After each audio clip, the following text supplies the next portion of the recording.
क्या आपके जन्मदिन की बधाई दूँ, जो सबको जन्म देता है, सबको पालने वाला है। बस इतना ही कहूँगी मेरे सतगुरु। बार बार दिन ये आए,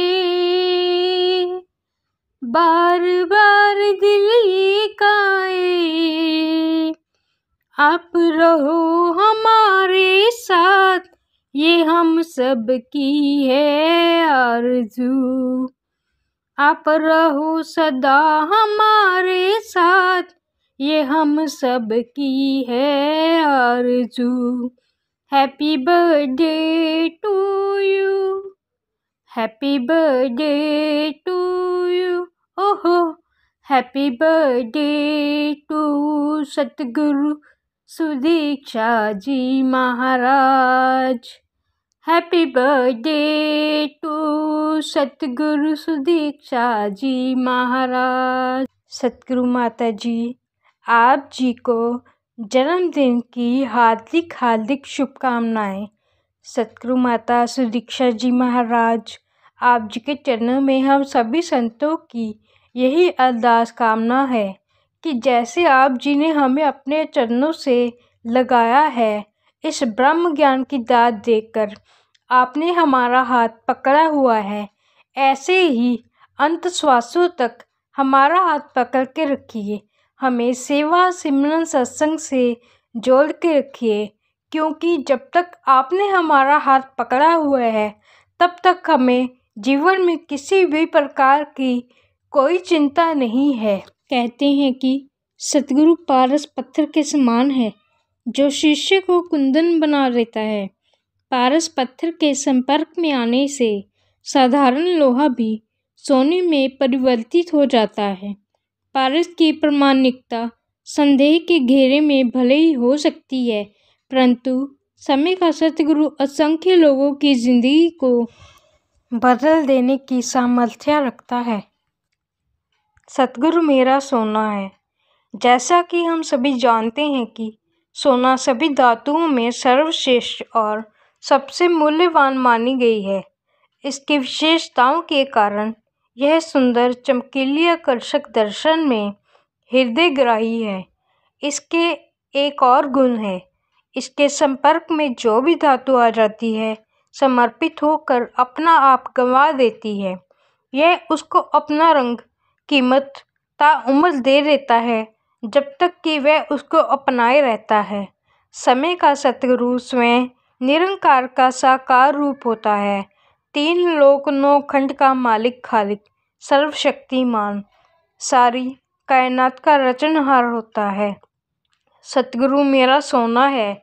जो मानव इस अमोलक जन्म को प्राप्त कर समय के सतगुरु की शरण में एक नीच माना गुण नहीं पल्ले, यानी एक निकृष्ट धातु समझकर अपने आप को समर्पित कर देता है, ऐसे गुरसिक के लिए सतगुरु के दर्शन मन मेरा सतगुरु दर्शन को लोचे पपीहे की भांति प्यासा बना रहता है। सतगुरु शरण आए गुरसिक पर ब्रह्म ज्ञान की रोशनी देकर अपने समान रंग में रंग देता है। अपने समर्पण वाले गुरसिक को अपने समान गुणों से रंग देता है। ऐसा गुरसिक गुरु दी अख नाल वेखे, गुरु दे कान नाल सुनदा है। गुरसिक ज्ञान सरोवर विचों हीरे मोती चुनदा है। ऐसे गुरसिक का भव सागर से निश्चित ही पार उतारा संभव हो जाता है।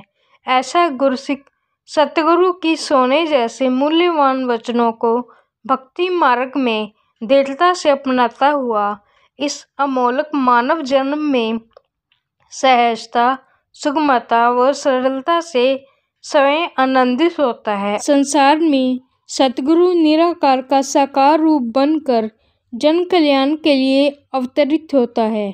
यह कहना गलत नहीं होगा कि निराकार अपना ज्ञान जिस शरीर के माध्यम से प्रकट करता है, उसे सतगुरु कहते हैं। इसलिए इसका किसी खास जाति या धर्म विशेष के साथ संबंध नहीं होता है। सच्चे अर्थों में सतगुरु की यही पहचान है। सतगुरु हमें अवगुणों के साथ स्वीकारते हैं, अपने ज्ञान द्वारा अवगुणों को दूर कर एक अच्छा इंसान बना देते हैं। कहते हैं कि भगवान न्यायकारी होते हैं, अच्छे और बुरे कर्मों के लिए फल वे देते हैं। बुरे कर्म करने वालों के लिए उनके यहाँ दंड का विधान है, परंतु सतगुरु की शरण में आने वालों को दंड के बदले सुधरने का मौका दिया जाता है। इसलिए सतगुरु का स्थान सबसे पहले है। लेकिन पूर्ण सतगुरु का ये गुण है कि अपना नाम नहीं अपितु निरंकार के नाम पर ही यह उपकार जीवों पर करता है। स्वामी राम तीर्थ जी की वाणी में आया है, किसान चाहे कितनी भी खेती करे, खाद डाले, बीज बोए, पानी दे, परंतु जब तक सूर्य का प्रकाश नहीं मिलता तब तक सब व्यर्थ है। ऐसे ही मनुष्य चाहे जितना भी जप तप करे, यम नियमों का पालन करे, परंतु जब तक सतगुरु रूपी सूर्य का आत्म प्रकाश नहीं मिलता तब तक सब व्यर्थ है। युगों युगों से निराकार की शक्ति साकार शरीर में प्रकट होकर संसार को दिशा प्रदान करती रही है, भटकी हुई मानवता को सच्चा मार्ग दिखलाती रही है। साधारण इंसान इस सत्ता को शरीर मानने की भूल करता रहा है। इसी भुलक्की में अपना कल्याण कर पाने से वंचित रह जाता है।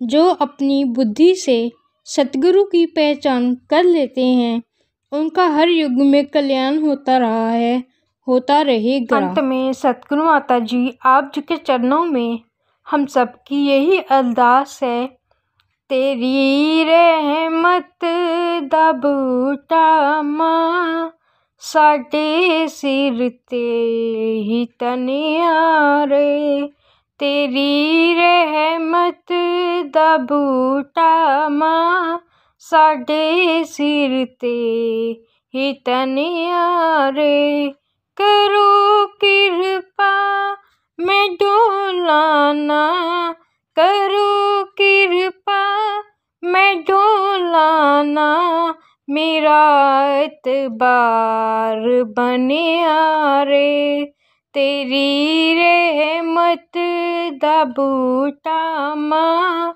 साडे सिर ते ही तनिया रे। इन्हीं शब्दों से मैं श्वेता वर्मा लेती हूँ आपसे इजाज़त।